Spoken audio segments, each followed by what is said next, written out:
tonight I'm going to spend a few minutes talking a little bit about security, and the security that they focus on is Windows security. And I think that's what most people focus on is Windows security. The reason they do that is that's what most corporate offices are using. They're not using Linux. It's very secure. It has some issues. Windows, we had the new iPad last week. They were really proud of that fingerprint thing, right? Fingerprint authentication. How long did it take to get hacked? It was hacked before the weekend was over. Some German hackers. So, you know, you've got to, in a security environment, you've got to look at, take advantage of all of the things that are available, all of the options that are available to you. Call it defense in depth. That's not what we're really going to talk about here. We're going to talk about some of the configurations that you can do. Learn how to secure a Windows workstation. How do you secure a Windows workstation? Update it. Require password. Keep it physically secure. If you can boot to the system, if I can get in and boot to the system configuration controls, you can reset the password. There are a lot of softwares out there to do that you can get that are free, that in your networking career is going to be very handy to you, because people are going to forget their passwords, not in an environment, not a domain environment. And a domain is really easy. You just go to the domain controller and reset the password. Learn how to authenticate a computer or network using a token, and about other security techniques to protect these things. A token, smart card, a number of different devices that are available to really make it more secure. Smart card, you have a smart card reader. It's just a little credit card type thing. It's got a security information on it. What it has is a secure certificate. You swipe it and then you put in a PIN. So you have to have two things. When they talk about these things, there are three things that we can use to authenticate users: something you know, password, username and password; something you have, a smart card; something you are, biometrics, your fingerprints, things such as that. And usually people are going to want to use more than a single type of authentication on machines that really do need to be kept secure. To recognize, remove, and protect malicious software. That's never happened to any of us, has it? Anybody ever had any malicious software? I'll admit it, I have.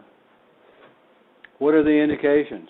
Machine runs slow, lots of stuff going on, lots of disk activity. You may go into NetStat and see that you're connected to a lot of different places that you don't know anything about. You didn't know that you were connected to them because you shouldn't be connected to them. So 2 goals in security: protect the resources and not interfere with the functions of the system. Protect the resources is generally what we're trying to do in most of the security environment. And protect the resources could mean anything from your checking account to some document that you don't want the world to know about. So any of those, and not interfere with the functions of the system so that the system's not slowed down by what we do. What you're going to find as you go through these things, security is kind of a two-edged sword. We can make things really secure, but they're not very useful. Have an exercise where you put a really secure password and you can see how secure it is and how long it takes to crack it and those sorts of things. People put in these really big, 26 characters, special characters, and all sorts of stuff. Now type that in 32 times a day. You got to strike a balance between security and usability. And you can make things very, very secure, but you also need to make them usable at the same time. Sometimes the goals are in conflict with each other. Obviously, security is. In the Windows authentication of users, we have 2 things: authentication and authorization. Authentication is when you prove who you are. That proves the individuals who they say they are. You put in your username and password, and that's you. Authorization determines what you can use. Authorization determines whether you can use the library printer, the copy printer, Anybody, can any of you use the color printer? Didn't even know there was one, did you? I can't use it either because I don't have authorization. I can authenticate to the network, but I don't have authentication to use that resource. Assign a password to each account created is the best way to do that. There are a number of things that we can do, and they're going to talk about group policies in a few minutes. And you can configure group policies on an individual machine, a local group policy. But you can require a complex password. A complex password in the Windows world means that you can. There's 4 things you can do from the keyboard: uppercase letters, lowercase letters, numbers, and special characters.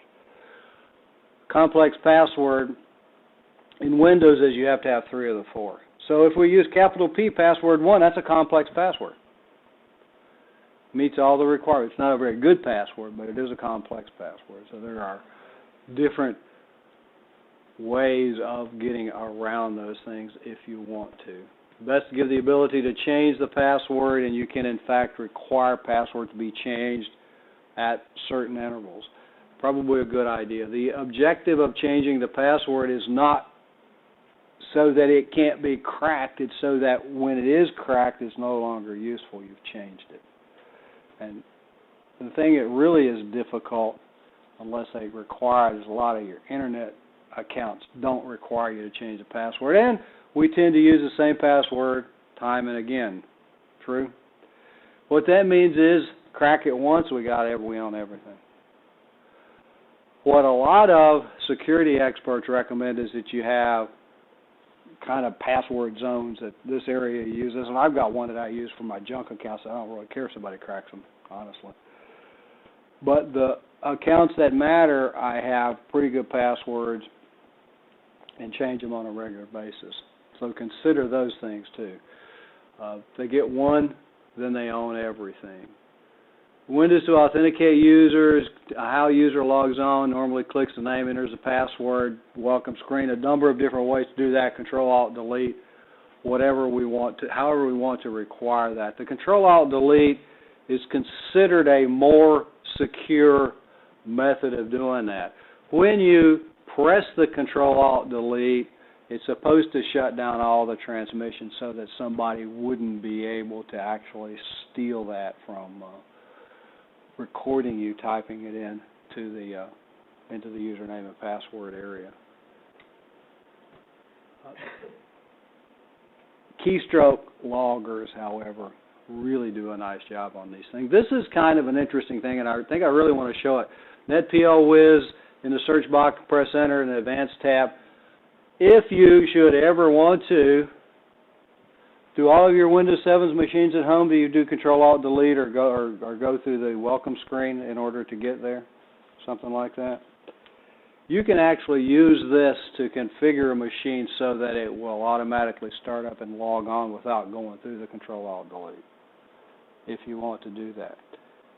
You can't do it in a domain environment. I'm not recommending it. I'm just telling you that you can do that if you want to, using this wizard. You can also reset passwords. You can require the Control-Alt-Delete. You cannot require the Control-Alt-Delete. You can not require passwords. Let me see here. I think I got it shown on this virtual machine here. What it says up here, user must enter a username and password to use this computer. It can be checked or unchecked. If I uncheck it, and this only has one user, it's going to log on as that user when it starts up without entering a username and password. Now you have to put you have to have a name and password there. In the advanced, can manage passwords. In it, we can reset passwords, do a number of functions there. Advanced user management brings us to the user manager MMC so that you can create users there. And then secure logon, we can require a Control-Alt-Delete before you can log onto the system in this area here.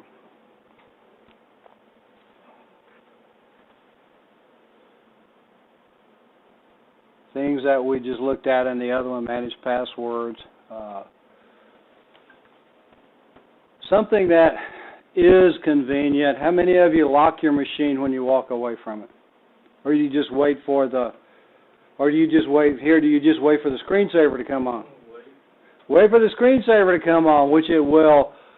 And the screensaver, the screensavers here are secure because you have to put in username and password in order to get back onto the system. That's a configuration that you have to make. By default, you just say, okay, let me back in, and it doesn't say that. A quick way to lock the workstation is the Windows key and then L. And it will lock it. It works. It's a quick way because you do Control-Alt-Delete, L-K, Control-Alt-Delete K, and if you go through the Control-Alt-Delete, click lock this computer, it's kind of a hard way around. Use the Windows key L is when you get up to go someplace is a very quick way to lock the system, and then you don't have to worry about somebody getting the stuff off of your machine while you are out doing something else. You have to unlock it with that. Disable the guest account. When Windows installs, and we've done the install, you get two users by default. You get this user administrator who can do everything, and you get this user guest who can't do a whole lot of anything. By default, the guest account is disabled. Unfortunately, by default, the guest account has a blank password. What one of the viruses did was this really clever thing. It enabled the guest account and made a member of the administrator's account. Golly, now we have an account with no password that's an administrator. Not such a good thing to do. So what you really should do is enable the guest account, put a strong password on it, and then disable it again so that it's not available. It's designed for the expert from out of town with a briefcase, you know, guy that comes in. What's an expert? Some guy out of town with a briefcase. Somebody that needs access to your network, but you don't want to give them a whole lot of authority. That's what the user guest really is designed for. Reset the password. Addition to Windows, the reset password using the computer management or the NetPL Wiz command, control panel, a number of different places that you can reset the passwords, and that's typically just right-click reset password. Changing the password, the new password, confirm the new password, and then a password hint. Password hints, handy thing to have. If you do a Control-Alt-Delete and try to reset the password, it's going to ask you for the old password. That's so that I don't come up on Keith's machine because he didn't lock it and he's waiting for the screensaver to show up and it didn't yet, and I just go back and say, I'm going to get him. I'm just going to change his password. Control-Alt-Delete, reset password. It's going to ask me what the old password is before it will allow me to put the new password in. If you're an administrator, you don't have those constraints. If we go into the change password, the reset password in these areas, you're not going to have to do that much. Strong passwords, we've kind of talked a little bit about that. What I didn't say is use 8 or more characters. The reason is when password crackers crack passwords, they actually break it into two parts. 7 characters, 14-character password. If you have a 7-character password, the second half is just filler, and it's just the same filler every time. So password cracking software doesn't have to look at it. It knows it doesn't have to look at it. That's why an 8-character or greater password. Uppercase, lowercase numbers, and symbols. Special characters, the symbols, are the things that are going to make your password take longer to crack. That's the thing that's going to make it a stronger password. Uppercase, lowercase numbers are good. Special characters really send it into a much more difficult thing to crack. Now, we have this thing called rainbow tables. Some of them are really, really big. They have special characters. You're talking about gigabytes worth of storage. But you can crack a password, and I think it's 37 minutes for a complex password, 37 minutes for a simple password. What it does is creates all the hashes, and it just goes through and does the comparisons. So if somebody can get to your machine with rainbow tables, and again, it goes back to some of the things we talked about before, physical access, those sorts of things. then they're going to crack it anyway. Don't use the same password for more than one system. Much easier said than done. One of the recommendations today, you always heard all of your life, don't write down your passwords, right? Don't write down your passwords. Don't write down your passwords and post them on your monitor. It's okay to write down your passwords and keep them in a secure location. How many accounts do you have? How many accounts do you have that have passwords? I look at what my wife's got, and she's got them written down, and I mean, if somebody could get in there, they could never figure it out, but she must have, I don't know, 3 or 4 pages worth of accounts with passwords. Yes. Because every time you go anywhere now, you got to create an account. You got to put a password on the account. So, you know, it's okay to write them down as long as you now have good passwords because of those accounts. The DoD, the pay place that I have to go to, has this new password requirement. I think it's like, it's crazy. It's 25 characters. You have to have uppercase letters, lowercase letters, 2 special characters, 2 numbers. It goes on and on and on. I mean, it's just, and you have to change it every 60 days with that kind of requirement. Now, that goes back to, yeah, it's pretty darn secure, but it's not very user-friendly. And a lot of us old folks don't like it because we can't remember them passwords that long, you know, that are that big and remember them that long. It's for my retired pay. When I get to my retired pay statement. Just for a statement? Yeah, well, you can manage your pay account there too. So yes, they made it very secure, but is it all that useful? And then I got one. I had a really good one. They said, "Oh no, something was wrong with it. Something I could probably have remembered." So, you think I wrote that one down?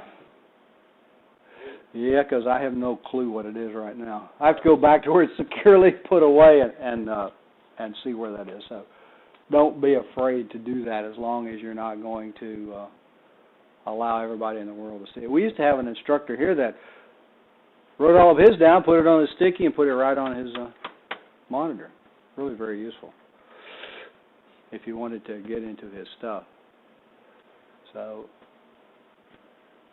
passwords, the primary way of protecting the resources. File and folder encryption. The encrypted file system is built into the NTFS file system, which is probably on every machine you install unless you tell it not to, every Windows machine. And it should be the NTFS. NTFS stands for New Technology File System.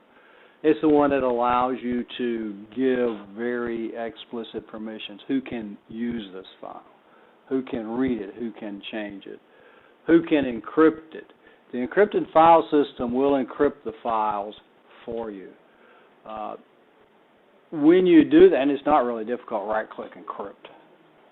You can, in the Windows world, we have compression and encryption. You can do one or the other. You can't encrypt and compress a file. You can do one. You can do one or the other. Folders marked for encryption. If you mark a folder for encryption, you can tell it to just do these, or as the files go into the folder, they get encrypted. It's a way to protect devices that are on to protect files that are on a machine that other people might be able to get to. If you do this, please back up your key. You can back up your key through Internet Explorer. The reason I say that is the certificate, the key, goes into your profile. If your profile gets deleted, your key got deleted. And that's the private key. And the private key is required to decrypt them. So now you have these really great encrypted files that are encrypted, and they're no good for anybody else, but they're also no good for you because the key is gone. If you wanted to do that, we have Internet Explorer open here. We go to Tools, Internet Options, Content, and here it says Certificates. Click on Certificates, and then we can, I've got a couple of them in here. One of them, I think, is an encrypted file system. Click on the certificate and export it. The wizard will lead you through that. Put it on a flash drive, remember where it is, because if you lose that private key, then your information is still encrypted, and it's really very securely encrypted because there's no private key. Be careful of those. Read-only, hidden, the attributes that we can have. Over here, this is something that's a little different, compress and encrypt, because they're checkboxes. And checkboxes, you can normally have more than one check. Not in this case. You can compress or encrypt, but you can't do both in these. Folder contents indexing is set here too. So we can set a couple of attributes, read-only and hidden, when we do those things. A router can serve as a hardware firewall. Lots of things can serve as a hardware firewall. Your SOHO routers, small office, home office router, the one that I have, the one that you have, is a firewall, can serve as a firewall. Windows machines also have firewalls built in. Lots of discussion about should you turn them on in a secure environment? Should you turn them on in this building, for instance? Because we have a hardware firewall, we have policy, we have lots of things. We made the decision not to because it makes it a lot easier to do remote access to the machines. The other side of the argument is if one of the machines on your networks gets infected and you have the individual computer firewalls turned on, then it'll protect the rest of the machines. That's a decision that you got to make based on what the environment is. There aren't any real right and wrong answers to most of these things.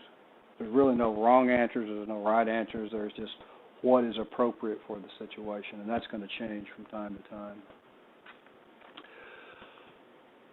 Large corporations use a software firewall, corporate firewall, installed on a computer between the internet and the network. Yeah, we have this one in Virginia Beach, right? The Barracuda firewall. Anybody ever get that other than me? Did it ever tell you that you can't go someplace if you have a password put it in? I don't have a password either. But the corporate firewall, and it really does a good job protecting us because the things that it doesn't allow you to do help out. There is also a piece of software that you can get for free called OpenDNS, where you configure your DNS to use it. It is open source, has a lot of people out there that are looking for sites that are threats. And you can configure it based on different categories. If you've got small kids, if you've got teenage boys, you may want to, tell them no nudity. But you probably want to always have the malware sites prohibited.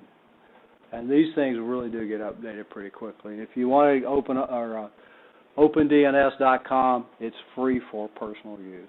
It's a pretty good deal. Anytime it's free and it works, it's a good deal, I think. Personal firewall, host firewall. Personal firewall is on the individual computer. There are third-party personal firewalls.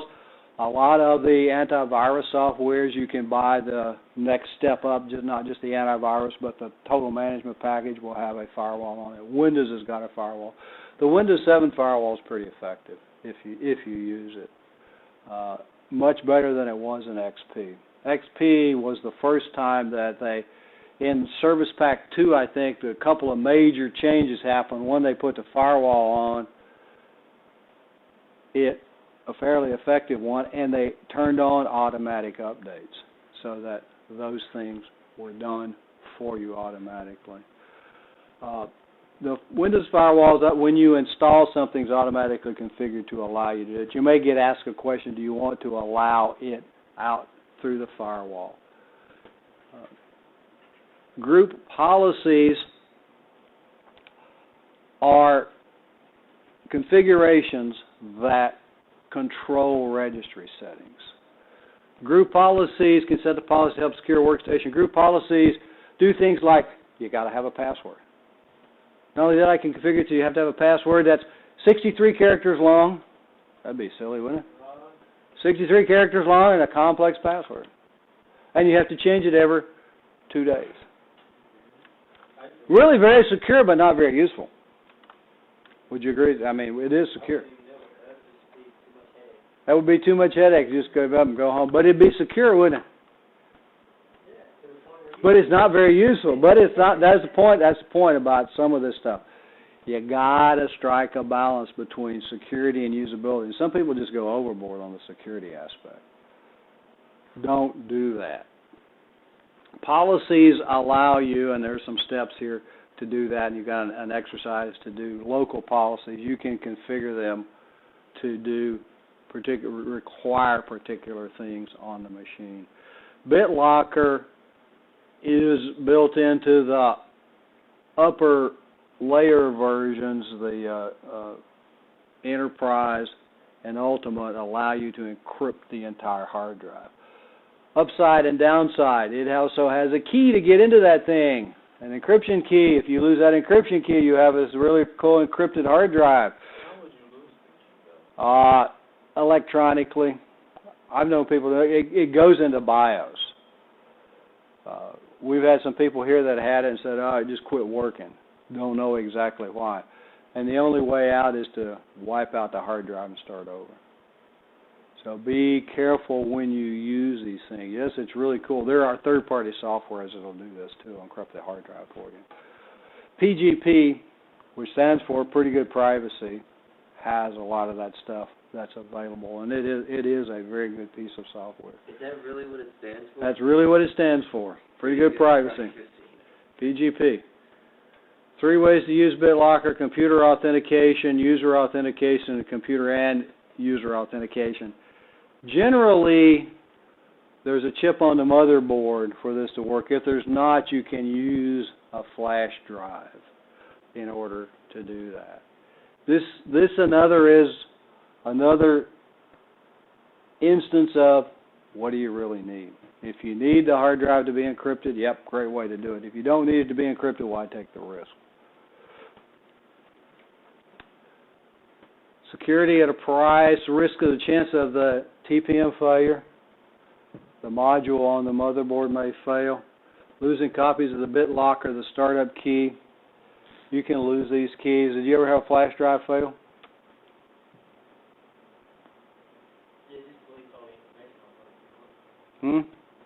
I've had them fail. They just go away. Flash drive, yeah. Yeah. They're not as bad as they used to be, but they're... BitLocker giving problems to outweigh the risk of stolen data. This is one of the things that probably you would consider corporate laptops. If you look at the number of laptops that are lost on an annual basis, just left in airports, it's somewhere around 50,000 a year, just left. People walk off and leave them. I know, I don't think I would, but I'm pretty aware when I got those things, but they do that. So if they walk up and leave them, guess what just happened to all that data that was on the laptop? Somebody's available. If you have BitLocker on it, even if they take the hard drive out and put it in another machine, the hard drive's encrypted, they don't have the key, so they can't decrypt the data. There is also a thing called BitLocker To Go that you can encrypt flash drives,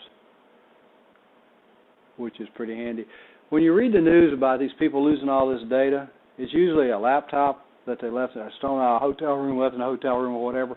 If it was encrypted, so what? Unless you can decrypt it, so what? BIOS features power-on passwords, user passwords, drive log passwords, a number of passwords, depending upon the complexity of the BIOS. You may have BIOS passwords. This is another one. How convenient is it that when you turn the computer on, you've got to type in a BIOS password? Not really convenient. Do you need it? Maybe. Depends on how secure of an environment you're in. And then you got to type in your other password to get onto the machine, right? This is a picture of a BIOS. Each BIOS is different Hopefully you got that one by now. No two really are the same. Additional methods: securely authenticate users on a large network, physically protect resources, destroy data before you toss the storage device, and educate users. To educate users on a large, or to authenticate users on a large network, we're going to use Active Directory, some sort of a central authentication authority. Physically protect the machines, lock them up, constant surveillance, lock the cases, a number of different ways to do this. Authenticate users, smart cards, variations, key fobs, wireless tokens, lots of different things, something that you have and something that you know. Something you have, the smart card or the key fob, something you know, the PIN that goes along with it. This is what these things do is there's a piece of software that's running on the server. It gives you a number, and they're usually good for about a minute. You type that number in, and it gets compared by what's been generated on the server, and it'll either authenticate you or not authenticate you. Something that you have, but this is something that you have to type these things in. None of these things are absolutely secure. Was just demonstrated at the Washington Navy Yard. They were using these swipe cards. A guy got in, had a swipe card, got in, because apparently somebody forgot to disable his access. You have to stay up to date on that. Typically what's going to happen when somebody's going to get fired, and he had been fired the Friday before, he went and did his damage on the Monday. Typically what happens is they'll call up IT and tell you at this time, or when they come in, do this, disable this user's accounts, so that after they have their counseling session and are no longer employed, they also no longer have access to anything. You need to really be sure you follow those kinds of procedures when we do those things. Biometric data, fingerprints, handprints, voice prints, on and on and on. Lots of different ways to do that. Retinal scans. Something that you are is biometric data, and something you know, something you have, something you are. Something you are is your fingerprint, your retinal scan, face print, handprint. Handwriting is even done there, and handwriting measures the pressures that you use, the way that you write. So lots of different methods to do those. Physical security. Physical security actually probably should be the first step, shouldn't it? Who can get into an area where computers are? And once they're in there, what can they do? And here, theoretically, everybody's got to be a student to get to the computers, right? And then you have to put in a username and password to get onto the machines themselves. They have all sorts of different recommendations. Keep a private data under lock and key, lock down the computer case, use a lock and chain. That's pretty ugly. We used to have these things chained down to the desktops. A little bit of overkill in this environment. Now, if you're setting a machine out at the mall, maybe not overkill, huh? Because I bet you somebody will walk off with it within 24 hours. This goes, again, back to, hopefully, the theme here is you have to use a security approach that's appropriate for the situation. That's not always going to be the case. Theft identification, a number of different ways to do those things, to lock the cases. This one is a big deal, data destruction. It is very difficult to really wipe out data on a hard drive. It's persistent. You can go back and recover it in many cases. There are all softwares, PGP, again, is one of them, that will do the 8, 12, whatever it is, writes that's NSA approved, that actually destroys the data. But when you're in an environment and you're getting rid of machines, don't send the hard drives along with them. Because if you format them, the data's still there. The old data is still there that people can get can get to. Exposes storage device. For solid-state devices, use a secure erase utility. There are those out there that overwrite. Physically destroy it is the recommended thing. So instead of a paper shredder, we have a hard drive shredder. That'll make it go away where you're fairly sure that it's gone. This is not really a shredder. This is a degausser. What it does is destroys the magnetic properties of the drive itself, the low-level format, so that it can't be high-level formatted. But don't send the hard drives away with machines that you're disposing of. Do the data separately. Educate your users. Some terms here: never give out passwords to anyone. You see that all the time. Well, not all the time. You see it fairly frequently. You get this email that said, hey, this is the help desk and I need your password to fix your account. Well, don't do it. Don't do it. They'll never ask you, and they cannot tell you what it is. It can only be reset. The administrator can't tell you if people come up and say, tell me what my password is. I don't know. Can't tell you. Can reset it for you, but I can't tell you what it is. Don't store the passwords on the computer. We've said that. The guy with the sticky on his monitor, not such a good idea. Under mouse pads, under desk blotters, top drawers of desks are great places to look for passwords. And you'll be surprised how many you'll find. Don't use the same password for more than one system. Great advice, easier said than done. Shoulder surfing, what's that? It's when I stand here and watch Joe type in his password. Lock down your workstation each time you step away. Now you know a quick and easy way to do that, right? The Windows key L will lock it quickly. Be alert for tailgating. That's when somebody follows you through a door. That a secure door sort of thing. Tailgating. There's lots of that kind of goes on too. Continues to use a Windows session. Someone who is unauthorized follows an employee through a secured entrance. Also, when someone continues to use a Windows session that you didn't lock your machine, that you waited for it to go forward. Social engineering techniques. Don't forward email hoaxes, debunk viruses. A lot of these things are available. Social engineering basically means being a good used car salesman. Being a good what? Used car salesman. One of the techniques, who knows everything in a business for real? Who in a business, who probably knows everything that's going on? The secretaries? Yeah. So you don't go to the bosses, you go to the secretary and say, hey, your boss wanted me to do this, but I need this other thing to do it. Some other techniques. There was an incident a few years ago where somebody called up and said they were from IT. Called the CEO's secretary and said, his computer's got a virus.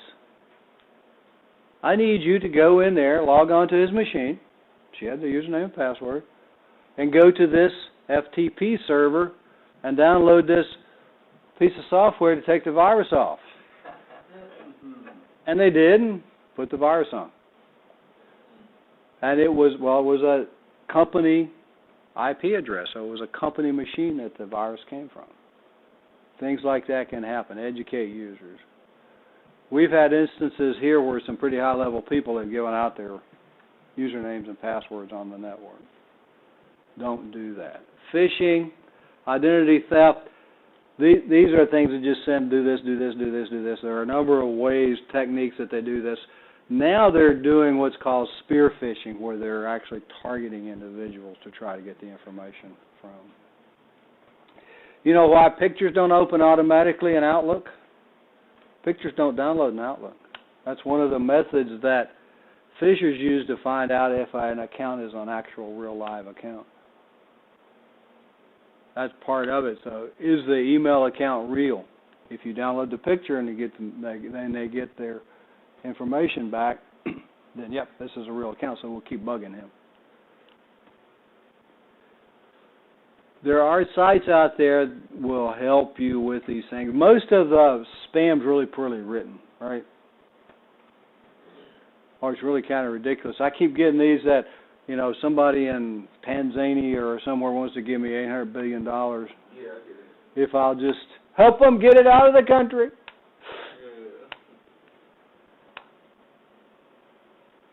The other one that's going on, and we got one, is you get an email from somebody that you actually do know. And what these people had done was make the name look very similar to the name of the real email account. We are stuck here in Spain, and da-da-da-da-da-da, but the bottom line is we need $1,600 when you send it to us. Not a great deal of money, but we need that to get back, to get to post bond or something like that. Those kinds of things are going on. Be aware of those, and that's all part of the educate users when we do these things. We got that other one that my dad had one come up something about you have violated going on to some website, and this is the FBI. Oh yeah, they do this and then contact us. Yeah. These government agencies won't send you emails and say, "Hey, click here to claim your IRS refund." Yeah.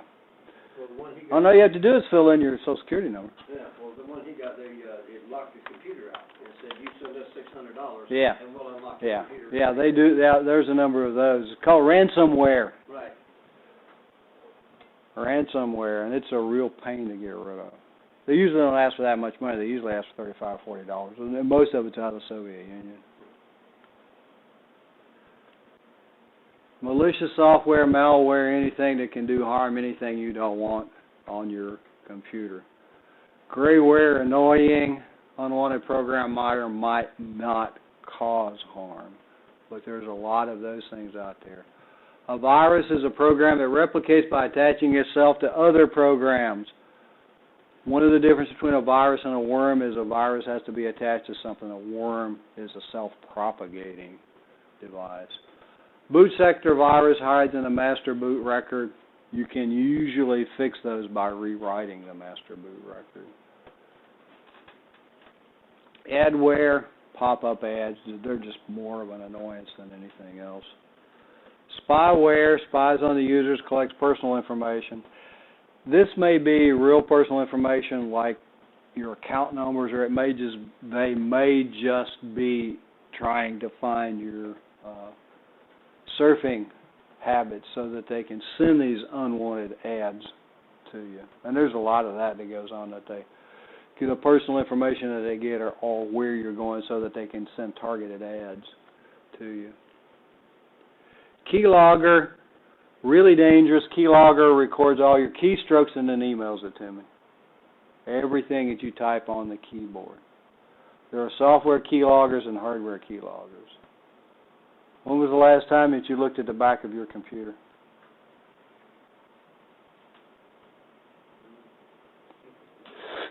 When was the last time? So you don't know if there's a keylogger there or not, do you? Laptop's a little bit different situation. Then we probably use a software keylogger on it, wouldn't we? Keyloggers, little bitty USB devices you plug the keyboard into, plug it into the USB port, can record millions, I may be exaggerating, of keystrokes, and then email you a report on a daily basis so that you can find out exactly what's been typed on that computer. I haven't looked at the back of my computer in a while either. I may have a keystroke logger. And they're pretty easy to do. How would you do this? Well, let's say that you want to put it into the CEO's computer of some corporation. Cleaning crew. Will's going to go to Pat and say, hey, would you do me a favor? Right? And I won't steal your newspaper anymore.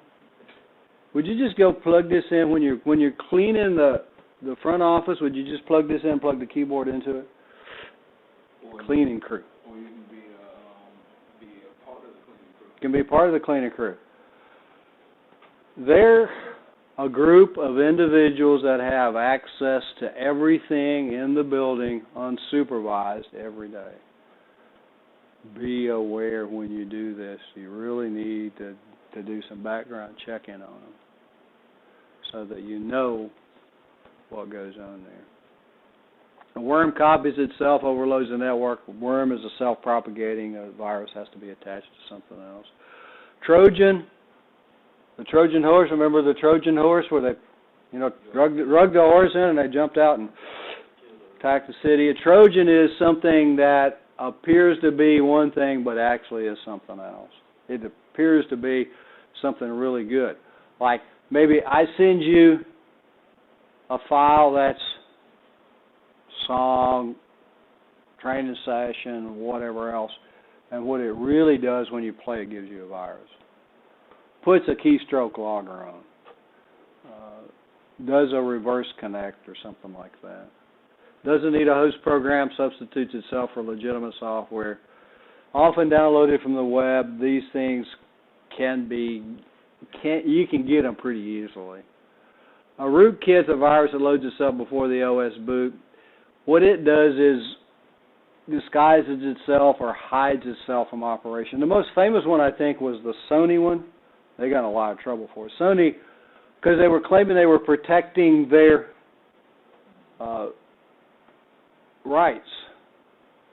So they put a rootkit on that kept you from copying songs, I think it was CDs, that you actually own. So digital rights management, secretly. They really did get in a lot of trouble for that, but things like that is something that runs covertly on the machine. Can hijack internal Windows components, can do a lot of things.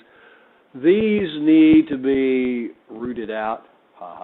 What they come from is root, the root user in Linux, and a kit is known as a virus, so it's a rootkit. It's a high-level virus. There's usually separate software that hunts out rootkits, separate from regular antivirus. A step-by-step attack plan. I think I'm going to let you read that. I identify malware symptoms, pop-up ads, all sorts of things like that. Not as bad as they used to be because we've gotten a little bit better. The user account control, the UAC, to where it says, did you do this? And you can say no, and then it won't install these things. Automatic updates on Windows. Windows updates set to automatically update when the updates come out. Firewalls that are enabled. All of those things have helped to make it a little bit safer. You still got to pay attention to what's going on, or you'll have the same thing. Email messages. Why do they keep sending all those stupid email messages? Just annoying, because somebody clicking on that stuff. Otherwise, they wouldn't do it. Quarantine an infected system, prevent spreading of malware, boot in safe mode, quarantine, isolate it, clean it up, and then you can put it back on the network. So if you suspect your laptop computer has a virus or something on it, you want to always start up the safe mode? Yeah, safe mode because it doesn't load all the stuff. It doesn't load all of it. Yeah. I have had them, not lately, but I have had them. And sometimes you got to go into safe mode to actually get rid of them because Windows can't delete a running program, can't delete an open file. So if you go into safe mode, good chance it won't open the file.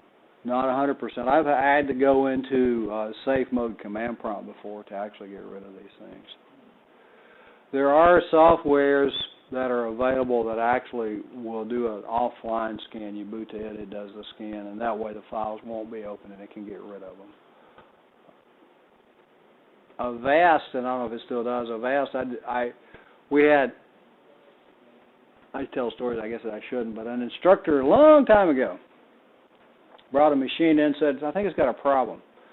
Put Avast on it, and when it started up, it did a hard drive scan. It found like 1,200 viruses. Yeah, that computer wasn't running very well. He went to all sorts of places that he shouldn't. Be careful. If you're going to, and you guys are in a security program, you're going to go to places, you have to go to places that you really don't want to take yourself. Virtual machines.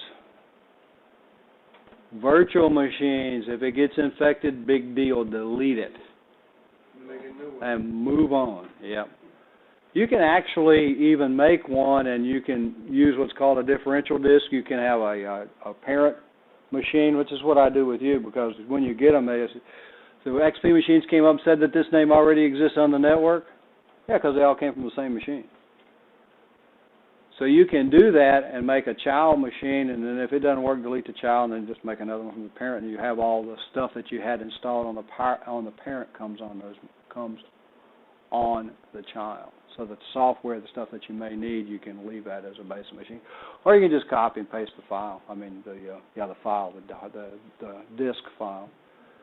Don't be afraid to use those things. Antivirus software. Hopefully everybody does that. Everybody in the world doesn't do that.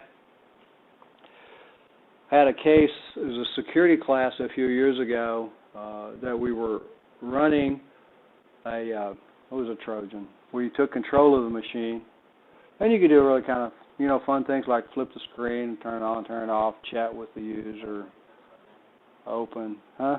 You can turn it sideways and upside down. Yeah, do all sorts of stuff remotely. And this student took it home and put it on her cousin's machine on Halloween, and she apparently didn't have antivirus on it, and it worked, because most of these things that we used to demonstrate, an antivirus program will kill most of it. She thought her computer had been infected with ghosts. So those things are out there. Spyware, adware removal program, a number of them out there. There's a lot of them available. A lot of them are available at no cost. Use these things. I had to use I had a problem with my laptop. In the Explorer, it kept opening up like pages. Yeah, page and page and page. You had something, didn't you? I was like, oh my goodness. Yeah. I'm glad I had system restore and everything else, so I went ahead on and shut it down, ran system restore, and it just came in all. It goes back to the place and time, and it goes back. The file that is hazardous is still there, but the configuration is not there to start it. It does all the registry stuff. Yeah, it changes all the registry stuff, but it doesn't delete those files. I just want to let you know, job at that stuff, jobs on the book. So yeah, those things happen, and the restore points can help you substantially in that area. It's also a way to, if you change your password, forgot what it was, if you restore it before you change it, it'll put the old password back on. Here we go. Purge restore points out. Get rid of the ones that you don't need. But they are handy, can be very, very handy.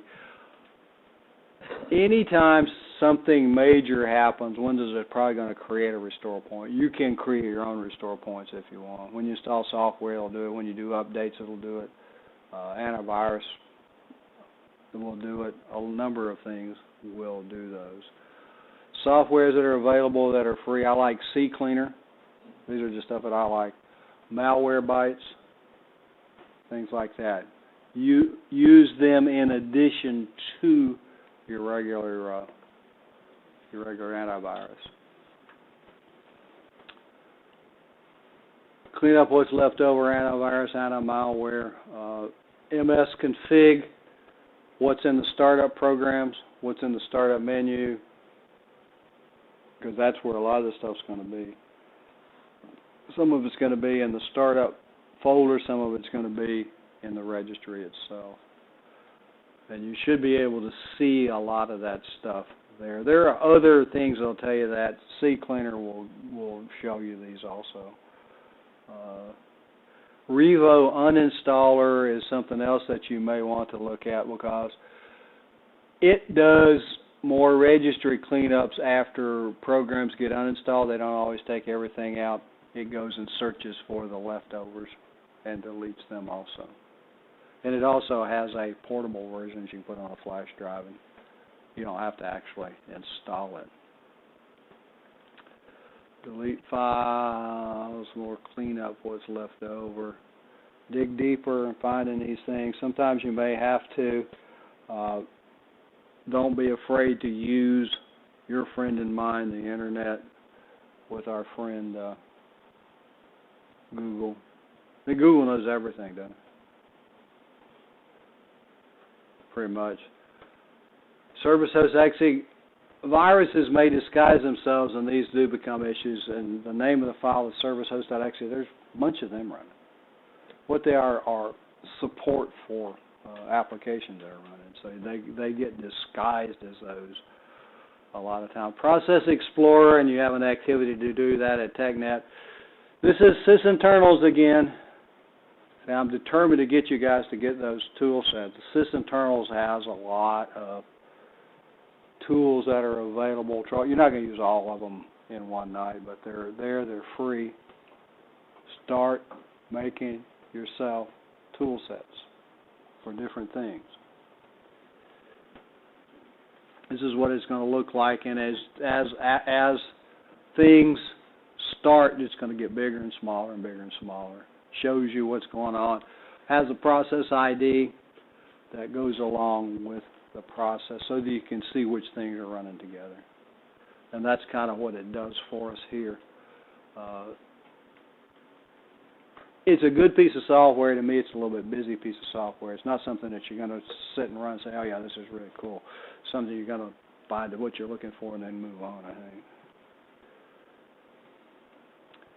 Remove rootkits. Registry editor, usually you're going to have to get a rootkit remover to do that, and there are a number of those available. Rootkits can either be user mode or kernel mode. Kernel mode is going to be dangerous because kernel mode gets direct access to the hardware when we do those things. Looks for running processes that don't match up with the underlying program file name. That's what the anti-rootkit software does. And that's what it's going to be. It's going to be something that says it's one thing, but it actually is something else. And they do the analysis to find those things out. The boot blocks, the master boot record, and the DOS boot record, MBR and DBR, you can fix in the recovery environment. The boot rec command, use the command boot rec fix MBR and fix boot. It'll rewrite those things. And if you rewrite them and you have a virus, it's going to make that virus go away. System protection and educate the users is still turned off. Turn it back on. System protection is the restore points. And educate users, we had that, and that's usually the one that comes up with educate, educate, educate. Most places, and most of you don't work in IT places or offices, we talk a good game about training, but we don't really follow through very well. I think the government's gotten a lot better at it after they've had so many failures at these things. They've locked down a lot of stuff because on government machines right now you can't plug a flash drive in. They just won't work. So training is a big deal, and it doesn't have to be a complex training. You're not talking to IT people generally. You're talking to people who know how to turn on the computer and use their favorites in their browser and open Office and stuff like that. What's dangerous, what's not dangerous. You need to really educate them about those things. Anti-malware, all of these things you want to use on your machine. Malicious software, optional setup for Internet Explorer. You notice I always say Internet Explorer. Obviously, that's not the only browser. Although, and there are places to go, don't ask me to name one right now, but they'll rate the browsers, and as the updates happen, which is the most secure browser tends to go around in a circle. It'll be IE, then it'll be Chrome, then it'll be Firefox, huh? Google Chrome, yeah. So the security of these things, which is the most secure, changes kind of on a regular basis. And all of them have holes in them at one time or the other. That's why they have updates. Just like Linux has holes in it, that's why it has updates. They all do. So this little command here, netplwiz, kind of a handy thing. The passwords, change passwords. You can control what your users do to some extent through this. So the big deal to me about security encrypting file system, all the things that are available that you can use, but use some reason when you do security. You can make things very, very, very secure, but you can make them very, very, very unuseful. Like, how difficult is it to go over to the airport and buy a ticket on an airplane, get on an airplane, and fly out of Roanoke? It's not that hard, is it? You got an ID, so you have to have some, probably now in today's world, reasonable certificates, an ID, something like that. What about getting on Air Force One? Pretty secure, right? Very secure, right? Very secure, but it's not very useful to us. So, what kind of balance are you going to strike? And you've got to do that. There are lots of tools that are available, and yes, use them. Yeah, it's probably going to slow down your system. It just, you know, you look at how many resources the antivirus is using and say, golly, I really wish I didn't have to do this. Go buy some more memory. Give it its own memory, but you really do need to run those things. Quarantine, those kinds of things. Are there questions? You're probably ready for a break, so. I did have a question. Okay. I've never seen that before happen on Internet Explorer. Because it was I was doing classwork